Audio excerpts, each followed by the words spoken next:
Welcome.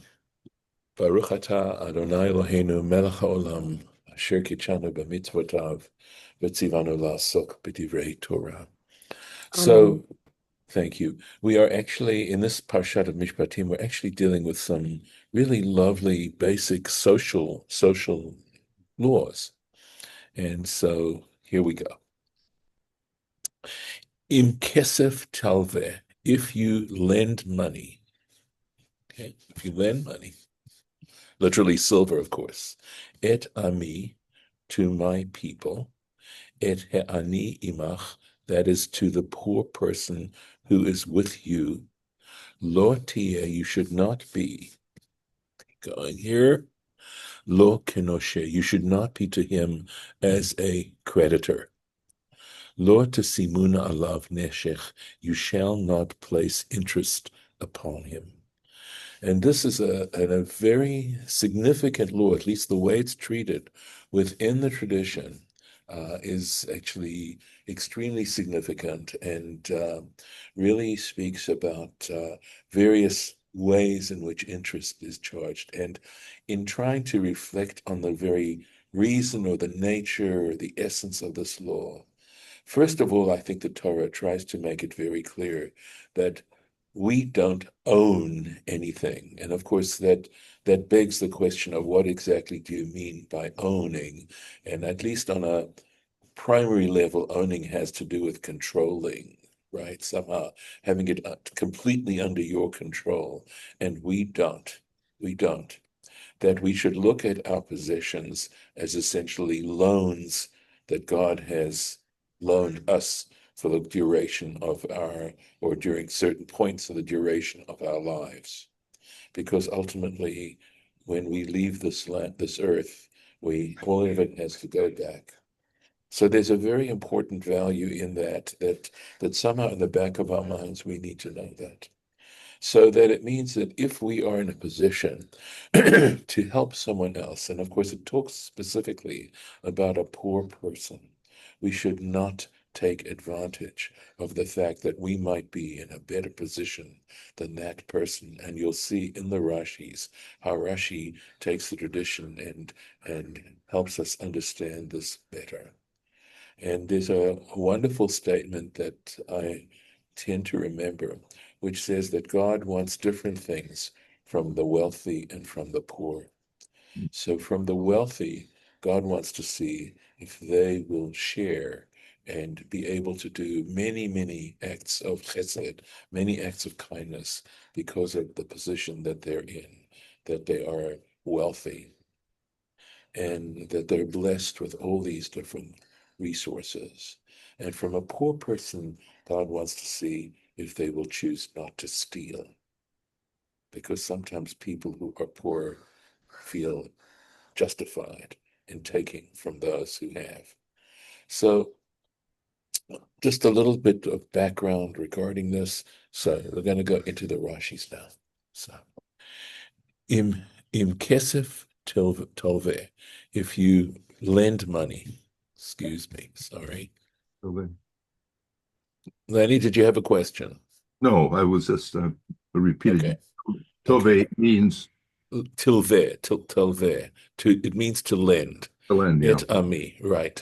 My people. If you lend money to my people. Now, interesting, the word to, if in Hebrew generally is el, to, but this is et, right?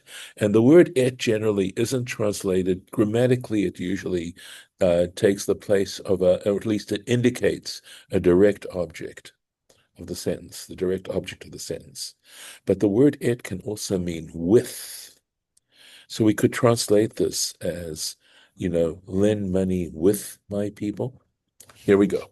Rabbi Yishmael says, Kol im ve'im shebatorah. So what he's commenting on right now actually is the first im, because the sentence started im kesef.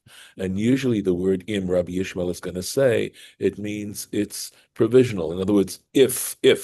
In other words, it's not saying sort of as a mitzvah, right? You might think it isn't a mitzvah. It's saying, well, if you happen to do it, right? Which would mean if you want to do it, you can do it, and if you don't want to do it, you don't want to do it. That's, right. So he says, called im ve'im. Anytime you come across this word im in Shabbat Torah, reshut, it means permission, right? So there's some commandments which are mandatory, but there are some commandments which are a matter of giving you permission that you can do it, right? Chutz mishalosh, except for three of them, v'zeh echad mehem, and this is one situation where im doesn't mean permission, it means a mitzvah. You need to do it. It's a commandment. Now, what the other two are, I'm afraid I don't remember. And the Rashi here doesn't give you what the other two are. It's quite possible that that they're given in the Torah Tamima will answer that, but I'm going to keep it as an open question for now. Right. Et ami. So here we go. Here's the et ami, and this is a comment based on Baba Metzia, the tractate Baba Metzia, page 71. All right. So ami v'nochri. All right. So he's saying the reason for this is that if you have a situation where there's a Jew, right, a fellow Jew who needs money, because it seems to be a situation of poverty, of some kind of poverty, the nochri meaning a non-Jew, ami kodem. In other words, the Torah is trying to give you some sense of order as to if you can only help one, then who comes first? Ani v'ashir. What if it's a poor person, right? So my ami, that's the ami. So they're trying to understand the inner workings. They're trying to deconstruct the sentence here as to what is the purpose of this ami, right? So to say that if it's an ami or a nochri literally means a stranger, right? Then ami kodim, then that's who you have to give first. So Ani mine v'ashir. doesn't, Yeah, sorry, doesn't say that? mine doesn't say nochri in it. My Rashi says ami v'goy ami kodem. Okay. So I'm glad you brought that up. So sometimes the censors change the wording, and quite often the censors who censored this material were Jews who had converted away from Judaism. So they had a knowledge of it. And possibly that the word goy, in Yiddish, not so much in Hebrew, but in Yiddish, it has sort of a negative connotation, and whereas the nochri does not have that connotation, doesn't have any negative connotation. So it's possible that the version that we're looking at may have gone through some censorship, possibly, or it's simply a different manuscript that they're basing the text on. We actually talked about this a little bit before about the need for critical text analysis, in the sense that scholars, there was a whole level of scholarship, I think especially during the 19th century, where they found manuscripts, different early manuscripts, and also very early printed editions, and they would compare these editions one with another of whether it was the Talmud or Rashi or other commentators, to see about getting as accurate a text as possible. Here it just means the same thing. Nochri and goy, it means the same thing. Here it does. And anyway, going on to the next one, right? So the reason why it says that's ami, right? My people. What about the word ani? It says ani v'ashir. What happens if it's a poor person and one who is wealthy? Ani kodim. In that case, you have to help the poor person first. Going on, aniye ircha v'aniye ir acheret. What about the poor of your town and the poor of a different town? So obviously it's going to be aniye ircha kodmin. The poor of your town come first. So this is telling you ways in which, because we know that very often we have choices to be made. We don't have limitless resources, and the question is how do you distribute those resources? And that's what it's saying, right? Now, that's how Baba Metzia interprets this verse here. V'zeh mashma'o. So this Rashi says, well, that is a midrash, right? That's drashing out. But I think this is what it's saying. This is the implication of what this is saying. Im keser tilveh, right? In it, when so rather not if, but when you lend money, et ami tilvahu, right? You should give it to my people, velo leoved kochavim. And it's saying, don't do that to idolaters. Ula eza me'ami, right? So then going on to say, Ula eza me'ami, and from whom among my people, et ha'ani, you have to give it to the poor. Ula eza ani, lo toshe imcha, and to which poor? The ones that are residing with you. You need to take care of the ones in your community first. That's who you need to do it to. Davar acher. So whether Rashi is saying that's the implication of the Bab, because as I'm saying this and as I'm sharing this with you, it occurs to me that it could be that Rashi is possibly simply interpreting the Baba Metzia interpretation. Okay. So Davar acher, another interpretation, et ha'ani. So the fact that it says et ha'ani, right? This was the point I'd made earlier on, right? Shelo tinhog bo minhag bizayon. That the reason why it's using this word et as with, right, is the implication is there that you shouldn't treat him minhag bizayon, meaning contemptuously, right? Because generally speaking, it's so easy to treat people who are in need as somehow less worthy, that they're in need, right? Behalva'ah shehu, behalva'ah, when you lend him money, shehu ami, because this person is one of my people, that this poor person is one of my people, and you should not treat him contemptuously when he needs to borrow money from you. Et ha'ani imcha, right? Or imach that's a pausal form, right? Et so this is this et, because as I said, it means with. So the ani imach, and again, what's the purpose of this with you? With the poor person with you. Heve mistakel be'atzmacha. You should look at yourself. You should examine yourself, ki'ilu ata'ani, as if you yourself are poor. And again, I think that's coming straight from the idea that we don't own anything, and that frankly, our possessions are strictly a blessing, that so often it has to do with circumstances and other kinds of things. And isn't necessarily coming because we deserve it. And Lauren, I always have to thank you because you really taught me this concept of entitlement. And we shouldn't see ourselves as entitled to this. And I think that's what it's addressing. And sadly, I have a sense that so many of us, because we're living in security and in prosperity, that we feel entitled to these things. So. Lo tiyeh lo kenoshe. You shouldn't treat him as if you're a lender, right? As a creditor. So what does that mean?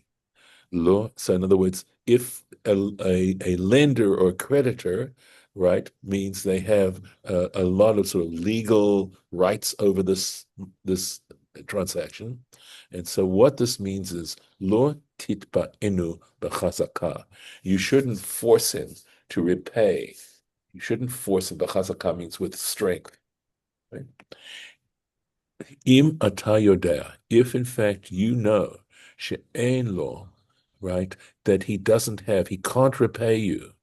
Al tehi dome alav, do not appear to him, right? Ke'ilu hilvito, as if you lent it to him. Because obviously when you lend something, it's still your property, right? You have rights to it, and you are just simply allowing the person to have it at a certain time, understanding that it will be returned. But he's saying here that you shouldn't even look at it that way when you lend money, especially to a poor person who might not be in a position to repay it. Ella, you should see ki'ilu lo levito, but you should see it as if you didn't lend it to him. Klomar lo tachli menu, lo tachli mehu. That is to say, klomar, that is to say, you shall not humiliate him.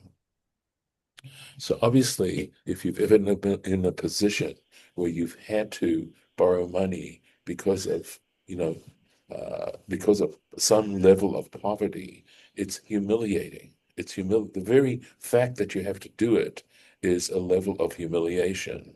And of course, we could analyze possibly, some of the psychological issues that are involved in having to do this.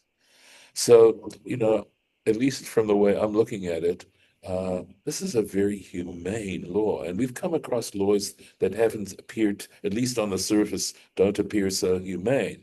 But on the other hand, this is an incredibly progressive kind of law. So does seem to be speaking about a context of someone who is, in a bad position and trying to make sure that we use our own resources to help this person. My So in other words, grandfather had yes. a wholesale grocery, and he operated according to everything it said there. He just, during the Depression, he Mm, just let people buy on credit, both yes. businesses and individuals, and he never attempted to collect or mention it. If they Mm, paid him back, that's one thing, but he never mentioned it to them. wow. Just allowed them to continue shopping on credit. Mm, that's amazing. I've heard other stories like that, but to know that it is part of our tradition, look how early this is, right? Look how early these concepts are, and yet how profound they are in terms of our own society. So now we get into neshech. Neshech essentially is the word that we use for interest, interest, charging interest. And the more common word is rebeat, rebeat. That's the word neshech, rebeat. Sometimes one is called interest, sometimes the other is called compound interest, right? But he goes on why. So Rashi's going to tell us, why does the Torah use this word neshech? And linshoch means to bite, to bite.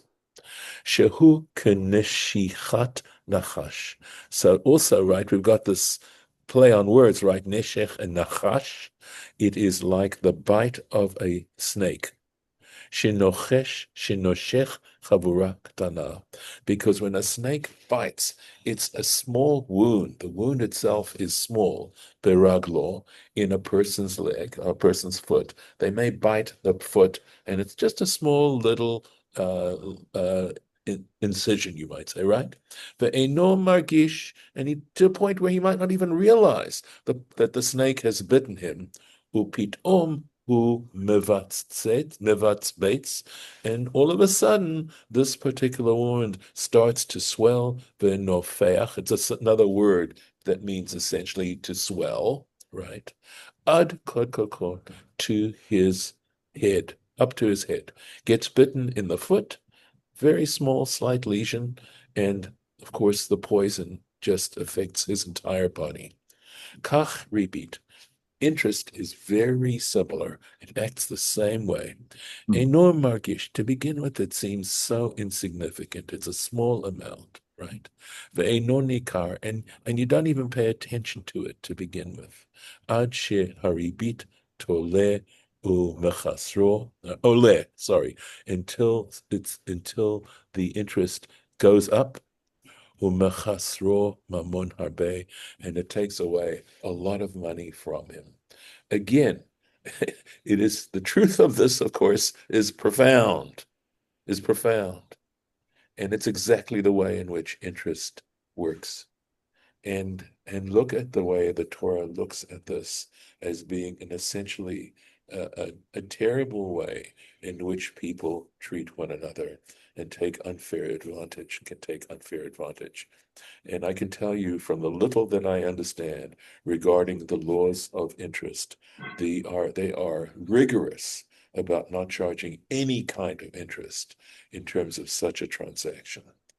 That when you're essentially lending someone something, right, you should not use that loan as a way to take any advantage. So, for example, even a gift, right, you should not benefit anyway from the position that you're in to be able to help someone in this situation. And with this, we will stop for today. And God willing, we'll continue with our next lesson in the next time. So I'm going to put this in here, and we'll take a look at the next verse next time we meet. Are these laws only within context of lending to a Jewish person? A great question. A great question. I know that they've been treated that way. They have been treated that way, which again, I know that you and I both share a universalistic approach towards Judaism, okay? And in fact, as you know, recently, my thoughts about the destruction of the Northern Kingdom, that essentially we should treat everyone this way. Now, so in the past, of course, we know this got us into trouble because a lot of the banking was done by Jews, the Rothschilds, for example, etc. And I think the subtlety is, are we talking about in a case of poverty, or are we talking a case of business? Because business clearly requires situations where money is lent. And so in Judaism, as I understand it, there is no distinction made regarding the charging of interest. But there is, the point that you're making, Lauren, is that in a case of a non-Jew, you can charge them interest. But we know all kinds of stories, and from literature as well, that there were Jews who became wealthy because they lent money to non-Jews, especially the nobility.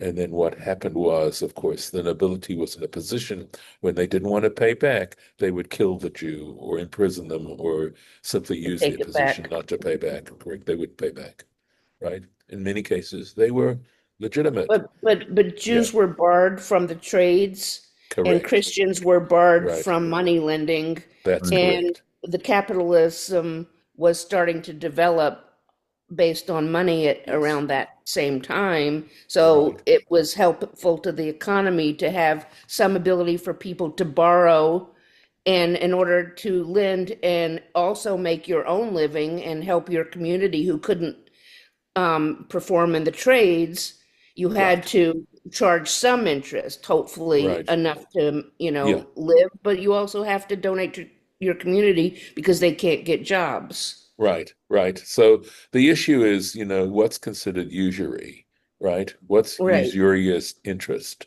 That's the part. And of course, I know that some of the considerations as to what percentage you charge as interest has to do with the likelihood of your getting your money back. Right. So it's directly connected to that. But it's a pretty awful business in some ways. And I think the Torah is trying to help us understand, you know, the implications. And I appreciate, what you shared as far as that was concerned. I am aware of that. So with this, I'm going to stop the recording.